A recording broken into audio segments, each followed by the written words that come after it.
Have you ever wondered what was going on between the ears of your crush? Ever wondered where things are going with the guy you're dating? Are you dissatisfied with your love life? Are you happily attached but still want to improve things? If so, you have come to the right place. I am proud to share with you that your search is over. You are now listening to What Is He Thinking? What is he thinking? What is he thinking?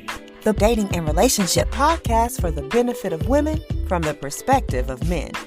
And now, without further ado, your host, Alexander B. Stevens. Season 2, Episode 8, Episode 30 overall. Let's go.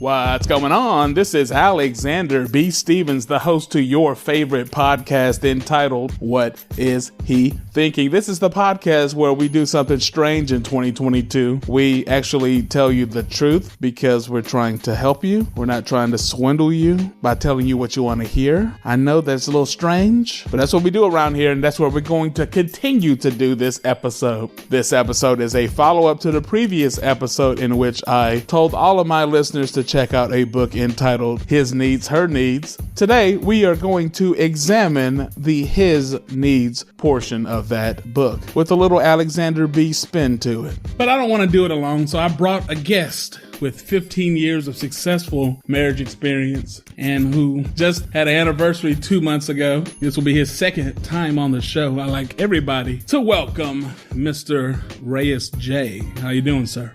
I'm doing all right. So how you doing, Mr. Stevens? I'm trying to keep my head above water. You know how it is. Yes.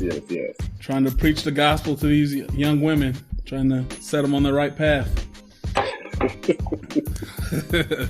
So, His Needs, Her Needs. Yes. Like I said earlier, this book is divided into 5 needs that primarily men need in a marriage, 5 needs that women would prefer or met in a marriage. But right now we're only going to talk about the 5 needs for a man because that's the subject. That's the whole modus operandi. That's the way this whole podcast works. I'm telling you all right, what men like, what we think, and what we want from the male perspective. So, yeah.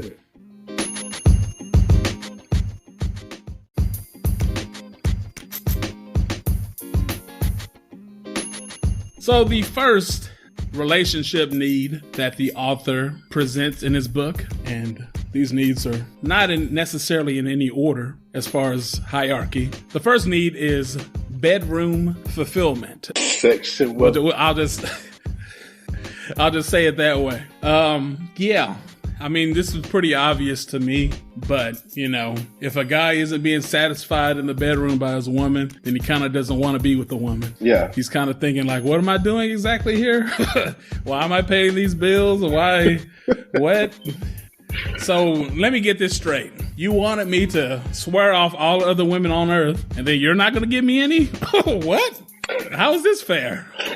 So what do you think about need number 1, Reyes? Oh, I think it's definitely important, but I think that should be at least number 1 on the men's list and maybe replace number 3 or 2 on the women's list. I think that's one of the main problems. Hey, don't give them too much now. I don't want to tell the whole book and then they're not going to read it for themselves. But mostly when we talk about sexual stuff, we almost just tend to be for the men's, not even thinking that, hey, women are sexual creatures themselves. You know, it's still a little bit taboo for even a woman to talk about her sexuality. So, but, you know, women, I mean, I know I'm going to keep it PG-13, but women get horny too, you know what I mean? Like, and plus sometimes they can't say that they like sex as much as men because that's almost whorish. You know? Well, you know, Cardi B would disagree with you. Meg Thee Stallion doesn't have any problem letting you know about her desires.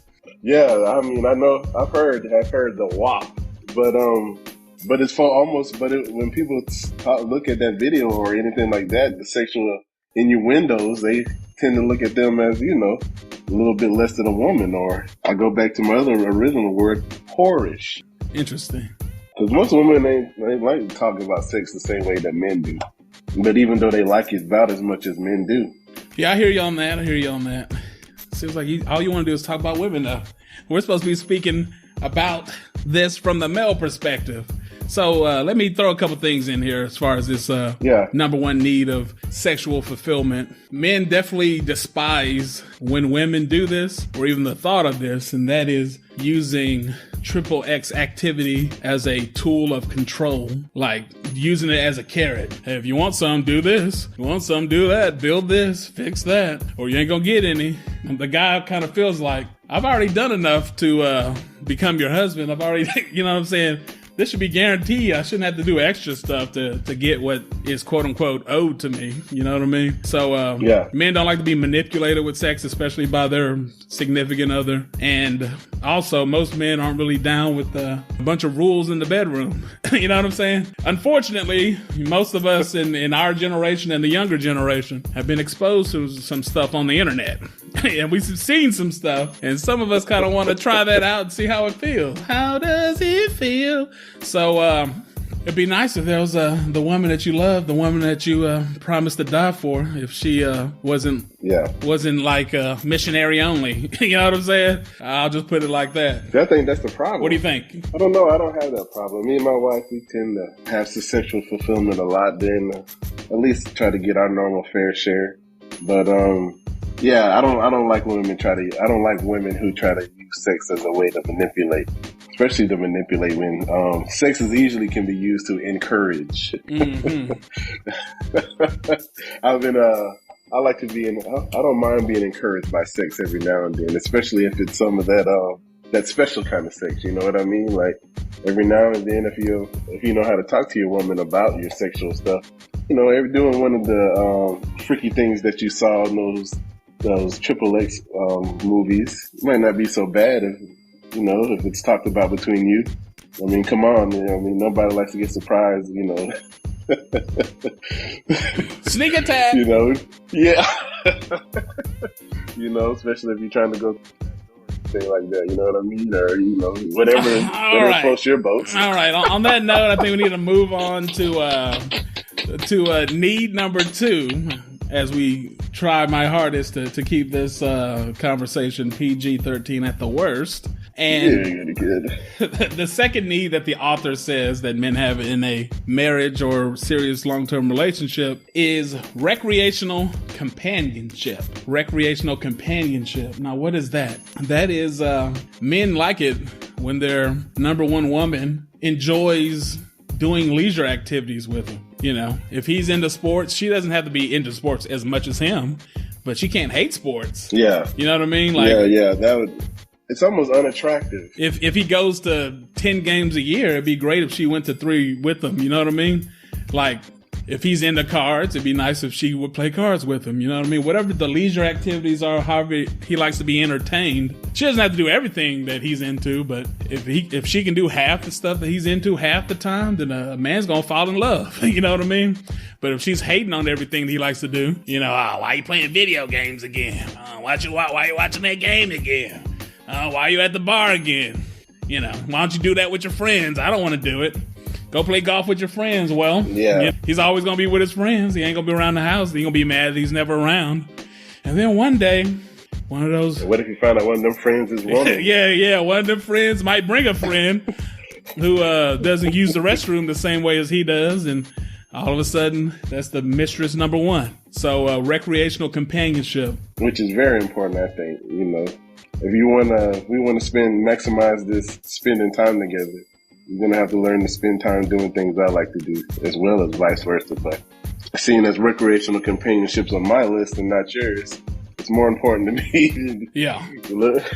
So talk about you and your wife, and what are some of the things that you're into that she also shares with you or joins you while you're doing it?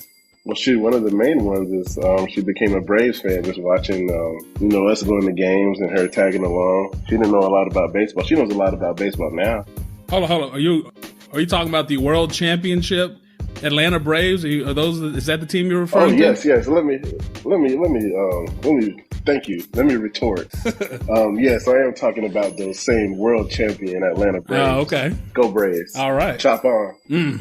But yeah, so now she knows a lot about baseball. She even watches baseball sometimes, or even softball when I'm not around. Because now she done figured out what's going on, and she loves the sport about as much as I do. She doesn't know as much as I do, but at least knows enough to participate in the conversation about it. And that's all you need, right? Like you don't need her to be a sports nerd, just halfway interested in a companion. And then I think also, for women to start liking, most men like sports. 90% of the guys I know, everybody loves sports. They have a sports team and everything like that. But, just like in a football game, I think even when a woman is with us, using good, proper time management helps out also. Like, don't ask me a question during the most important part of the game or anything like that. Utilize those timeouts. When they take a 20, that's your time to ask me all your questions. Yes. When they... If you got to go to the restroom, don't get up right when he snaps the ball and walk in front of me. No, that's not going to work. I need you to wait after somebody gets tackled and they got that 20 seconds at that time. Then you can go ahead and... And see, when they learn that kind of etiquette, just being around, that's not even like, man, you're just doing that because I'm a sports nut, but that's just proper etiquette. You wouldn't want me to get up in the middle of your favorite movie or something and stand in front of you and ask you a question about how it is, do you? Yeah, you're watching a rom-com with your woman. It's the apex of the movie. You just pop up and want some popcorn, or you start being loud, you walk out the room. So, where do you think this guy got his jeans from? Just some random question that has nothing to do with the plot? Like, would you like that, lady? Exactly. Probably not. You know what I mean? So, utilizing proper time management when you're learning this stuff too also helps. But I think, men would like you to be around, but not into... I love my woman's presence while I'm there watching the game, but, I'm into the game. That doesn't mean I'm not into you. Yeah. Just right now. Please allow me to be into this game. And I'm pretty sure if you figure out what's going on, you'll be into it too. Yep, I agree with that. Recreational companionship, just doing things that he likes to do socially, leisure-wise, recreationally, doing them with him. Don't make them all. And plus, you never know. You might like it. If you never tried it, how do you know you don't like it? You know what I mean? Yeah. Most women who don't like sports is only because they don't know what's going on. Most women I know, once they learn sport and then, they start learning the plays and stuff. When they know what's going on, they're into it now. Into it too. Yep.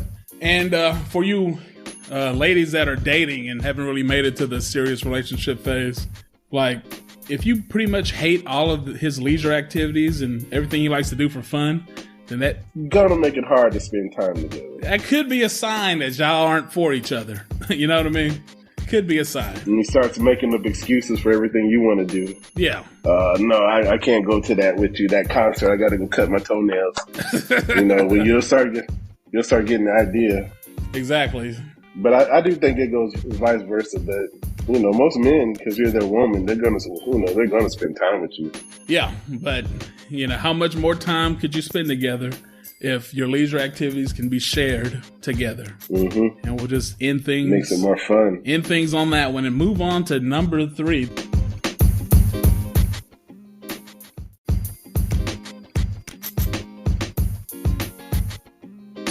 The third thing on his list of the top 5 needs the majority of men require in a serious long-term relationship is... Before I say this one, I'd just like to remind you once again... Disclaimer. This podcast is actually about telling you the truth and being honest. It's not about making you feel good and lying to you and pandering to you. I know I say that pretty much every episode, but I just got to remind you that I'm here to give you the truth. I'm not here to make you feel good. I want you to be good. I want you to do better, not just feel good for the short time period. Anyway, number 3 need, an attractive spouse. Speak on it, Reyes. Oh, man, this is a very important one. I think it is kind of sexy when your spouse trying to remain attractive to you. Everybody should have an attractive spouse, but that spouse should be attractive to you. Everybody always thinks it needs to be the best looking woman ever. That's good. But what do you want? You know what I mean? Not every guy's, what's attractive to me might not be attractive to you. Yep. And plus the one main thing about looks is that looks are fleeting. One thing that we're never going to get over or never going to defeat is Father Time. And boy. Undefeated. And so a lady's looks, no matter how you think she looked or how bad she looked in high school, she's not going to look at going into her 30s and 40s. You know, there's almost a 95% chance she won't. And so in our relationship, like in my relationship, what I think or find attractive about my wife has changed. You know what I mean? I'm not saying she's not beautiful to me, but, you know, what's beautiful to me now is that, you know, she had my 3 kids for me and, you know, she supports me in what I do and got my back, you know. And I love her body for even the changes that she done took now. But with that, you're going to talk about your spouse, but I'm still attracted to her. Yeah, exactly. But it's just whatever I'm attracted to now just changed. It's not just looks, because if you just keep it on looks, I mean, once your looks start going down, the relationship will start going down. Yeah, if it's only looks, then definitely it's going to inevitably go down. But hey, we're focused on looks here. So number 3, need an attractive spouse. What does this mean? You know, stay in shape or get in shape or get in better shape. Keep up with your appearance. Just because you've had a couple kids doesn't mean you don't get your nails done anymore. Just because we have gained 10 pounds doesn't mean all we do is wear muumuus. You know what I mean? You can still dress stylishly. Yeah. And we all know that Father Time's undefeated looks will go down. But if there's a graph of your looks from whatever your peak was to where you are now, is it a gradual, slow decline that you wouldn't notice unless you looked at a picture from 20 years ago?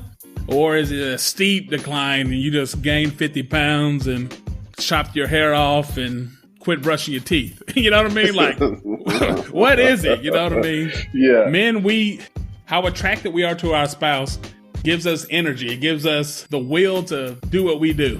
Well, it builds excitement, you know too. I mean? You want to go home. I mean, you want to get some of that number 1 need we talked about, you know.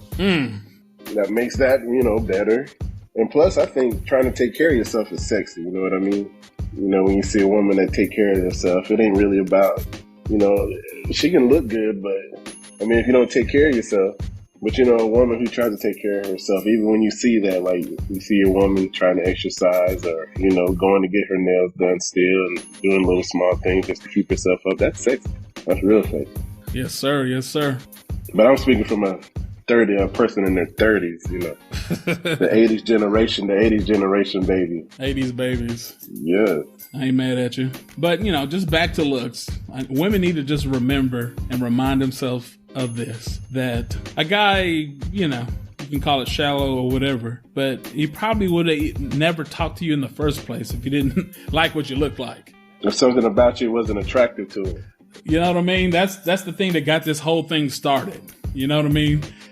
In a previous podcast, you know, I used an analogy about, and I'll just repeat that analogy again, or at least another version of that analogy. Are looks everything? Absolutely not.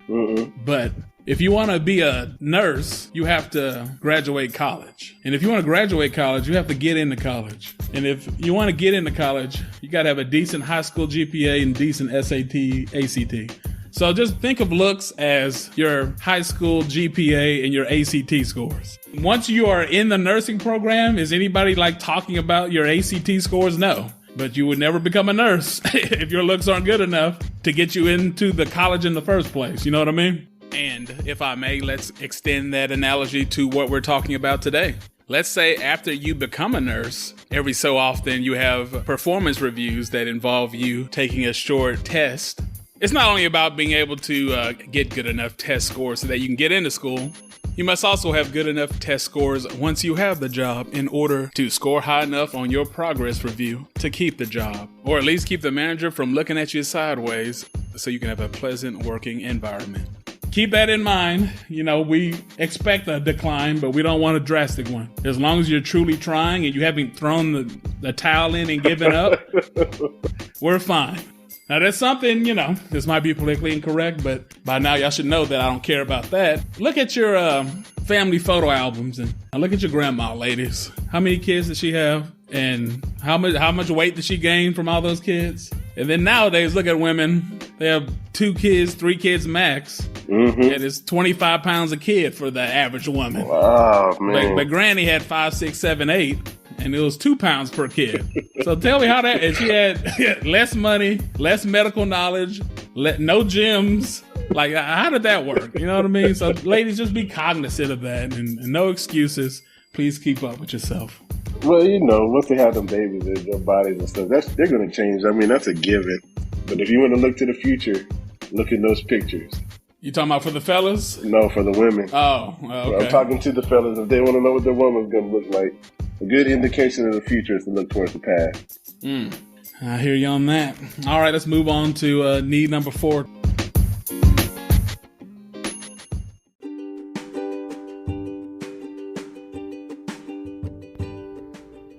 Now, let's take a minute to hear from our sponsor, Anchor. If you haven't heard about Anchor, it's the easiest way to make a podcast. Let me explain. First off, it's free.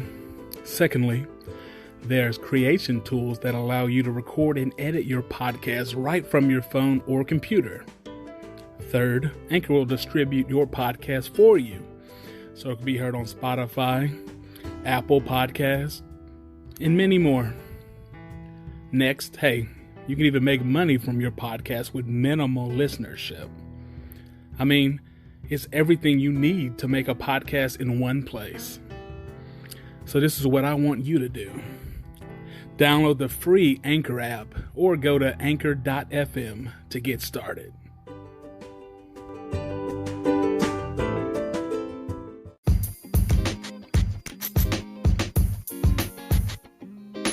Top 5 needs that a man requires or has in a serious relationship or marriage. Number 4 is domestic support. Domestic support. Now, I know society has changed and women are working more now than ever. So I guess theoretically, you know, some of the domestic duties should be split. Side note, I wonder why none of the outside the house duties are split. If both people are working, why are we only splitting these domestic indoor duties, but the outdoor duties are still on my back? I still got to mow. I still got to wash these cars. We're not splitting those. So it seems a little unfair, but that's off the subject. Let me get back to the subject. Yeah. Men need, love, and desire domestic support. We love a woman who can cook well, who will cook regularly. Doesn't have to be our favorite thing on earth, but she can't be complaining while she's doing it either. We love a woman that's nurturing to us and the kids. We love a woman that can take the lead in the daily management of the household. Susie has practice on Tuesday. Johnny has a recital on Thursday. Some of the, intricacies of how the family's going to work. It'd be nice if the woman could take the lead on that. If she needs to. If it's required, absolutely. And, like I just alluded to before, yeah, sure. In most families, both husband and wife works. But we still, in a perfect world, would prefer the woman to take the majority of the domestic duties as opposed to us. Oh, yeah. I just hate doing them. I mean, it ain't nothing personal. I just hate doing them. And, personally for me, now this doesn't apply for all men, but just in my life, I felt like I just did. Basically, my parents worked all the time and basically did nothing around the house. So it was all on me as a firstborn and my siblings to keep the house clean and all that. They cooked, but as far as washing and cleaning anything, that was all on us. So I felt like I've already washed enough dishes for a lifetime. So I'm not trying to be washing dishes every day when I'm in a marriage, but hey, that's just me. Yeah, me, I made sure I taught that skill to my kids early on. So that's what I had to do growing up. They're no better than me. They got to wash dishes too. Yeah, that's right. But I like in things like when it comes to cooking, like I like cooking, every now and then. Me too. Every now and then. That's the key phrase. Every now, once a week, twice a month. But unfortunately, the way these stomachs work, they want to eat every day. You know what I'm saying? It's kind of weird. So me cooking once a week and the stomach's wanting to eat every day, that doesn't match up. So what are we going to do the rest of these 6 days? Are we going to go to McDonald's and watch our hearts explode? Or is somebody going to cook something at the house? I know the crazy part about that, Stevens, is that, hey, now they made a law that you have to feed your kids. There's some, Yes. What happened to... I thought it was my choice. Sending them to bed on an empty stomach when they screw up. What happened to the good old days? I'm going to start a new slogan. My kids, my choice. All right. I don't want you to get my podcast ripped off the air, so we're going to have to... No, but I think just being if you're just being attentive guy, like not expecting me to do it, but if you're attentive, I mean, every now and then you might see that your wife is having trouble, or just helping out every now and then. Yeah. I'm definitely not saying a man should do nothing, but women just need to know that we love it when y'all are doing it. And we definitely want y'all to do it more than us, whether it's, 60-40, 70-30, or 80-20. As long as y'all got the majority, most of us are going to be happy. But on another note, I remember a time that my wife did try to cut the grass for me. How'd that work? One of her first times, she got it done. But she realized how hard it is to go out there and just cut a front and back line and yard, and every now and then that it's not as easy as it looks. Yeah. Oh, yeah. Oh, I'm cooking every day, but you only mow once a week. All right. Well, let's switch roles for a week, and you'll be begging for your old jobs back. How about that? You'll be begging. So and then at times I like cutting the grass. That doesn't bother me. It was just having time to get to it. But, after that, she really saw it was hard. And not saying she doesn't want to do it, but now she knows what goes into doing it. Absolutely, absolutely. But I was grateful. But I like what do you call it? Would that be initiative? I like the initiative or the stance she took of just trying it out and realizing. So she didn't tell you, she just did it behind your back or whatever, and no, you came home and she was struggling, or what? No, she wasn't struggling. I mean, she got it done. But, she was tired. Mm-hmm. Like, it's not something that's that easy. You didn't go out there and be like, you didn't weed eat? Yeah. These lines are crooked. I need you to bag these grass clippings. You let her off easy, huh? Yeah, but I think that's one of those expectation things. Like, that's one of the things you talk about kind of early in your relationship when you see you're going towards leaning towards marriage and stuff like that. That's something you should talk about. No, I definitely agree with that. I feel like way too many people have kids with other people that they don't know anything about, or they get proposed, they get engaged to folks and they hadn't talked about anything serious. You know what I mean? Like, how many kids do you want? You know what I'm saying? How are we going to divide these domestic chores? You know what I mean? How often, are we cleaning this, and how often are we cooking? And do you want to have the best lawn on the street, or the lawn just good enough so the city doesn't find you? Like, what are the standards here? What are we doing? Are you a hoarder, or are you not a hoarder? You know what I'm saying? But there's all kind of stuff. I think, talking about in the beginning is what's most important. Because, I mean, we can get the grass cut, but who says I have to do it, All right, let's move on to the last and final need that the book talks about that men have. And that is the desire for admiration. Admiration. So before I finished this book, I was like, okay, I just know that one of these needs is going to be respect, because that's all men talk about. And, men would prefer respect. If we had to choose between respect and love, give me respect. Yeah. You know what I mean? And we feel like somebody can't love us without respect. So I was just looking for respect on this list. And not there, wasn't it? Once I finished the book, once I looked through the table of contents, I didn't see respect. I know, it must have been number 6. Yeah. Then I started checking out this admiration. And the way I read we're not worthy.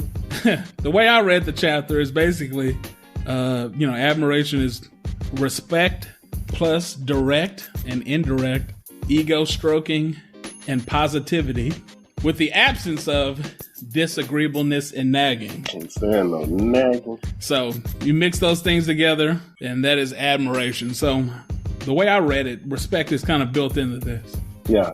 What do you think about having admiration as a need in a serious relationship? I'm about the same as you. I didn't think about admiration that much as far as but now that I'm thinking about it, it's nice to have. Most guys are not egotistical, but we do have egos, and every now and then, it's good to have your ego stroked with even with your woman telling you, what does she admire about you, or, what does she admire being with you and stuff like that. Or what does she appreciate that you do or have done? Yeah. And when I'm talking about something that you do, that you do for, like, it can't be money, because you can get money from anywhere. What do you really admire about me? Is it my drive? Is it my good looks? Or, the structure that I lead this family with, or, my vision, or is it the way that I encourage you? Yeah. Or do I push you to get better? I encourage you to get better? That's something you can admire in your man. Yes. So that's that's the way I look at it. What does your woman admire you for? But I think any man would like to be admired in a way. Like I said, it does do something for a man's ego. And, if you're a woman, that goes back to, just support. I don't think it's you're bowing down to us or anything like that. We're not worthy. I don't think it's none of that kind of stuff. But, almost being proud of your man, Exactly. You walk out your house or another woman sees your man, like, yeah, that's mine right there, Yeah. That's the way I see it, as admiration for your spouse. And I think you should have a little bit of that. It's not a bad thing or even a shallow thing for a man to expect that from you. And ladies, if you don't have that, there may be the problem. That's an indication that we have Houston, we have a problem here. You know what I mean? Yeah. What do they call that? That's one of the red flags, Yes, red flags. For sure.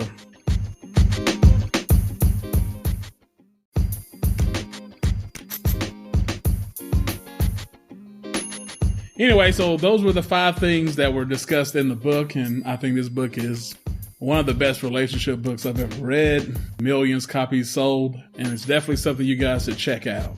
You got any final words about what we talked about today, Reyes? Yeah, man. It's always cool to have standards, but find out where you're getting these standards from. I mostly find out the most important thing about being in a relationship is just communication. Commuting everything. Are we comfortable enough to communicate? Are we comfortable enough to talk about the sexual stuff, the domestic stuff?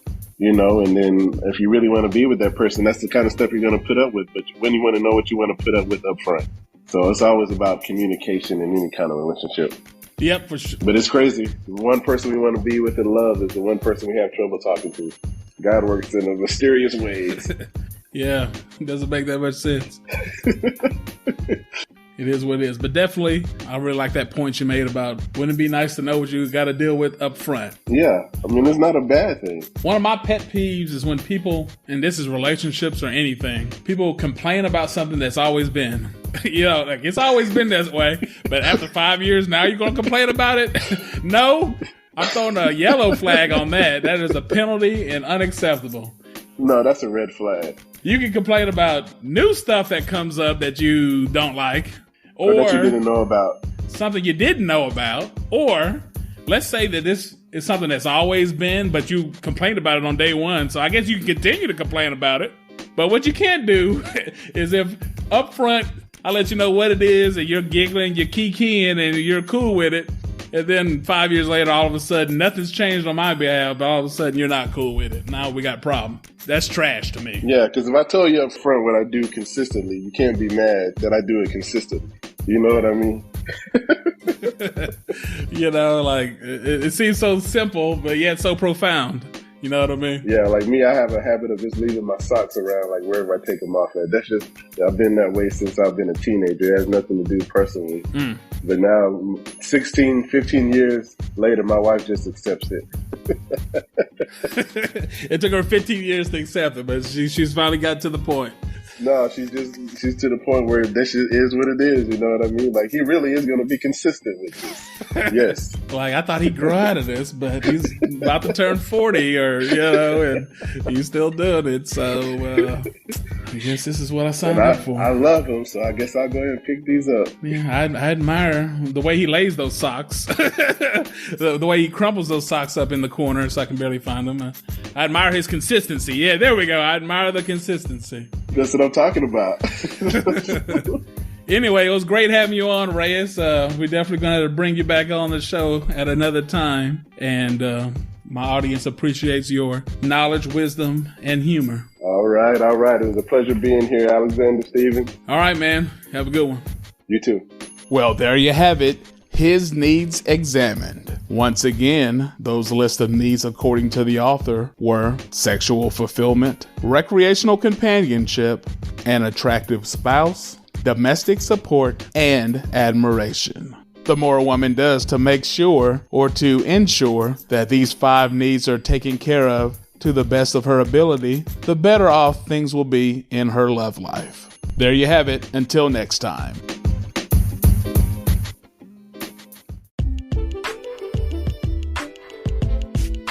Well, that wraps up this episode of the podcast.